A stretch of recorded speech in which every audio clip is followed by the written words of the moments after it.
పాలకూరతో ఎంతో టేస్టీగా ఉండే ఈ రెసిపీని మార్నింగ్ బ్రేక్‌ఫాస్ట్‌కి గాను, నైట్ డిన్నర్‌కి గాను ఎలా అయినా చేసుకొని తినొచ్చండి. చాలా టేస్టీగా అయితే ఉంటుంది. ఈ రెసిపీ వచ్చేసి ఇంటిల్లిపాది అందరికీ నచ్చుతుంది. అంత టేస్టీగా అయితే ఉంటుంది. ఇంకెందుకు ఫ్రెండ్స్ ఆలస్యం, ఎలా చేయాలో ఏంటో అనేది వీడియోలోకైతే వెళ్ళిపోయి చూద్దామా మరి? ఇంకా ముందుగా ఒక మిక్సింగ్ బౌల్ అయితే తీసుకొని ఇంకా అందులోకి ఇలా చిన్నగా కట్ చేసుకున్న పాలకూరని అయితే వేసుకోవాలి. ఇలా చిన్నగా కట్ చేసుకోవాలి.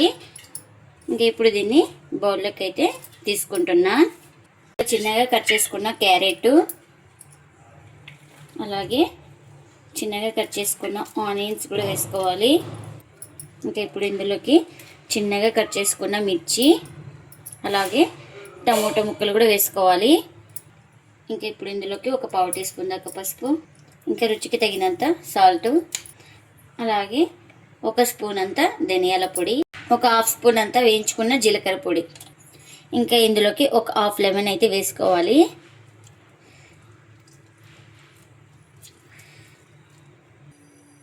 ఇంకా ఇప్పుడు ఇందులోకి ఒక కప్పు వాటర్ అయితే వేసుకోవాలి. ఇంకా వాటర్ వేసుకొని మొత్తం ఇలా ఒకసారి స్పూన్ తోటి బాగా కలుపుకోవాలి.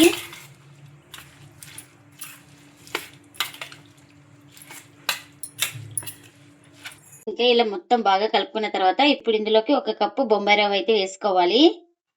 ఇంకా ఇప్పుడు ఇందులోకి ఒక పావు కప్పు దాకా శనగపిండిని కూడా వేసుకుంటున్నా. ఇంకా ఈ రెండు వేసుకొని బాగా కలుపుకోవాలి.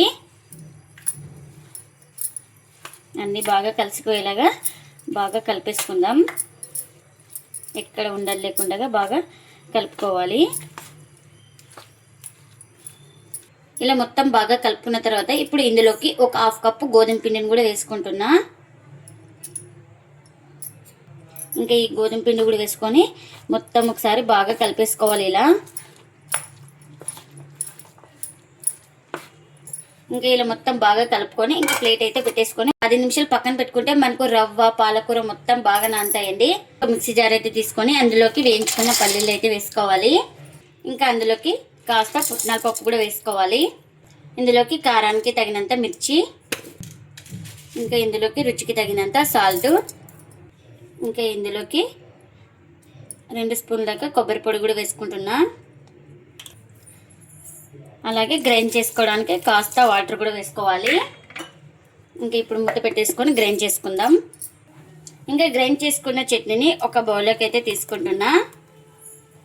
ఇంకా ఇందులోకి పోపు కూడా పెట్టేసుకున్నానండి. ఆ పోపును కూడా ఈ చట్నీలోకి అయితే వేస్తున్నా. ఇంకా మనకు చట్నీ అయితే రెడీ అయిపోయింది.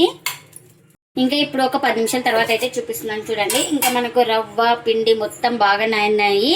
ఇప్పుడు ఇందులోకి ఒక పావు టీ స్పూన్ దాకా వంట సోడాను కూడా వేసుకుంటున్నా. ఇంకా ఇలా వంట సోడా వేసుకున్న తర్వాత కాస్త వాటర్ అయితే వేస్తున్నాను.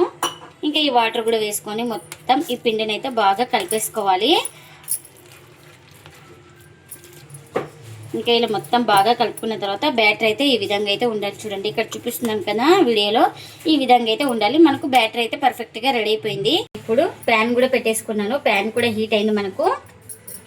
ఇంకా ఇలా బ్యాటర్ మొత్తం బాగా కలిపేసుకొని ఇంకా ఇప్పుడు ఈ పెన్నం మీద అయితే వేసుకోవాలి. ఇంకా మనకు ఎంత కావాలో అంత పిండి అయితే వేసుకొని ఇలా స్ప్రెడ్ చేసుకోవాలి. ఇంకా మనకు పెన్నం ఎంత వెడల్పు ఉంటే అంత వెడల్పు అయితే అనేసుకున్నాను. ఇప్పుడు ఇలా పైన మొత్తం తడి అయితే ఆరిపోవాలి. ఇలా తడి ఆరిపోయిన తర్వాత ఇలా ఇంకొక వైపుకి అయితే ఇలా టర్న్ చేసుకోవాలి.